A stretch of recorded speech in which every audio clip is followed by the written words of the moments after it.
¿Qué tal, amigos? Espero que sigan el contenido de Canal Tributario MX. Su amigo Víctor Gumaro Correa les da la bienvenida con un tema que me parece interesante, sobre todo en el aspecto de las demandas legales que escuchamos en todos los medios. Escuchamos que pues, se demandan por daños y perjuicios, se demandan por daño moral, por una serie de conceptos que precisamente pues, con especialistas en el área de derecho, vamos, civil, o con especialistas en el área mercantil que llevan estos litigios especializados para lograr, pues en todo caso, una indemnización por daños y perjuicios en las que implique precisamente pues reparar el daño, resarcir el daño compensatorio, vamos a decir, o económico que haya sufrido, pues en este caso, una persona física o una persona moral. Podemos hablar de cualquiera de las entidades legales que tenemos en nuestro sistema jurídico mexicano. Entonces, cuando hablamos de este tipo de indemnizaciones, se habla también del tema lucro cesante, es decir, también de la pérdida de la o ganancia o la pérdida de ingresos que se tengan por parte de, pues de una de las entidades que tiene o reporta un daño, una actividad negligente, ilícita por parte de una de las partes, y la otra soporta en sus bienes. Cuando hablamos de un daño, pues hablamos de un daño patrimonial, efectivamente, en bienes, y el tema del lucro cesante o de los también perjuicios, que también se denomina para efecto de una presentación de una demanda, pues tiene implicaciones en la legislación civil a través de los diferentes procesos que se puedan llevar y que determinen el cumplimiento de estos conceptos. Ahora, el punto importante que queríamos tocar para hacer un análisis, precisamente, ¿qué pasa cuando una persona física, sería en este supuesto una persona física que de alguna manera tiene ese resarcimiento, recibe esas indemnizaciones en las cuales vamos a hablar sobre todo la del daño patrimonial, la de pérdida de bienes, la de una parte del patrimonio, podemos entender bienes inmuebles, muebles que sufren daño, y que una vez que los especialistas hacen el cálculo de lo que va a ser el resarcir el daño a esta persona, y viene también la obligación jurídica de resarcirlo, pues efectivamente muchas de las veces recibe pues cantidades indemnizatorias. O sea, se reciben esas cantidades en cumplimiento de sentencias, en cumplimiento de acuerdos también judiciales, cualquiera de los medios que pueda tener una obligación en la cual pues deba de cumplir, o en una liquidación, etcétera, deba de cumplirse con resarcir del daño precisamente indemnizatorio en ese sentido. Entonces, ¿cuál es la implicación fiscal que tiene para la persona física? Hay que recordar que en materia de impuesto a la renta, pues tenemos que el concepto precisamente, yo diría, del temático de lo que implica ingreso es el incremento positivo en el haber patrimonial de la persona. Entonces, ya sea persona física, aquí hablamos de persona física, o de la moral. Pero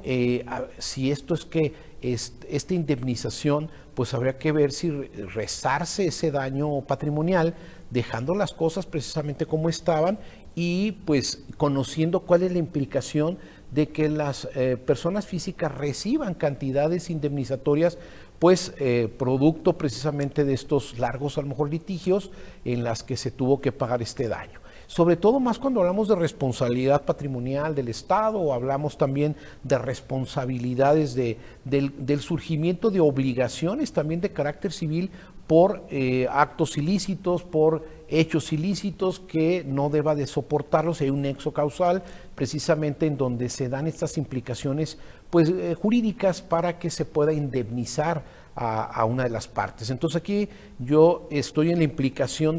pensando en la implicación precisamente de la persona física que tuvo ese, soportó ese daño, y ahora recibe una indemnización que pues va a reportar a lo mejor en cuentas bancarias la indemnización pagada por ese daño. Voy a abarcar ahorita sobre todo el daño, después me gustaría platicar en un siguiente contenido acerca del lucro cesante, de otras figuras del ámbito civil que tienen una implicación importante en ese aspecto de las indemnizaciones. Y precisamente tocando el tema de qué sería la implicación fiscal más importante, tratándose precisamente de esto, es pues conocer si en disposiciones generales de impuesto a la renta o en temas de hecho imponible, de quién es sujeto, objeto, base, tasa, tarifa, en la aplicación precisamente de los yo diría de los aspectos estructurales de la contribución federal, pues precisamente hay que revisar este contenido y establecer qué pasa, cuál es la consecuencia precisamente de recibir estas indemnizaciones y qué pasaría si también la autoridad fiscal requiere la explicación o la aclaración de este tipo de ingresos. O sea, cuál es el origen, cuál es ese origen jurídico y además si este produce realmente un incremento positivo en el haber patrimonial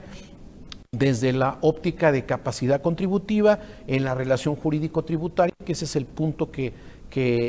quiero tocar, que me llamó la atención para tocarlo con todos ustedes y reflexionar acerca de esa situación. ¿Por qué? Porque principalmente lo que establece la Ley de Impuesto a la Renta en el artículo 93, fracción 25, es que precisamente las indemnizaciones, siempre y cuando lo que se esté indemnizando se haya restituido al valor de mercado de ese bien o de ese derecho o de esa parte del patrimonio, pues precisamente no genera impuesto alguno, es decir, está exento del impuesto a la renta. O sea, estas indemnizaciones están exentas si precisamente nos basamos en que tenían un determinado valor de mercado, llegamos a ese mismo valor de mercado y no el bien no estoy recibiendo yo cantidades excedentes respecto a la parte patrimonial que recibí el daño.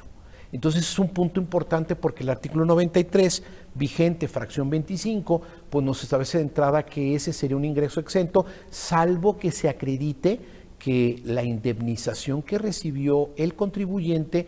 está en exceso y el exceso sería gravado.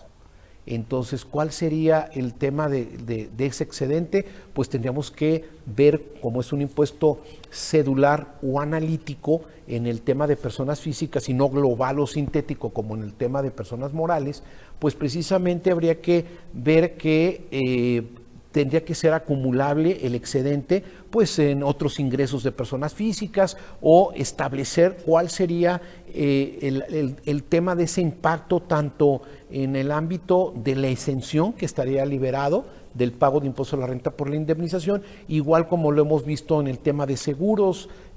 siempre y cuando se esté restituyendo el mismo bien y obviamente si yo no restituyo en el caso de una persona moral un bien perdido con un seguro, pues esa parte excedente sí sería agravada o lo que yo me quede precisamente patrimonialmente de esa indemnización, en tratándose de seguros, ¿no? Por pérdida de bienes. Pero en el tema precisamente de la persona física que nos está ocupando en esta ocasión, precisamente pues tendríamos esa figura del artículo 93, fracción 25 del impuesto a la renta vigente, que establece que en principio, si es a valor de mercado, el bien que tiene la pérdida y no tengo un excedente, sería un ingreso precisamente exento, y la importancia de esto es muchas de las veces este tipo de ingresos también establecer que tengo esa exención, que está reconocida para que la autoridad no me revise o no considere que ese se trata de un ingreso acumulable distinto, y revisar también para esos aspectos el artículo 157 del reglamento de la Ley de Impuesto a la Renta, que también nos dice que también lo que sea por pérdida por temas corporales o por temas también de no exceder el valor de no exceder ese valor de mercado, pues precisamente estaríamos en el supuesto de una correcta exención que implica una liberación del pago del impuesto por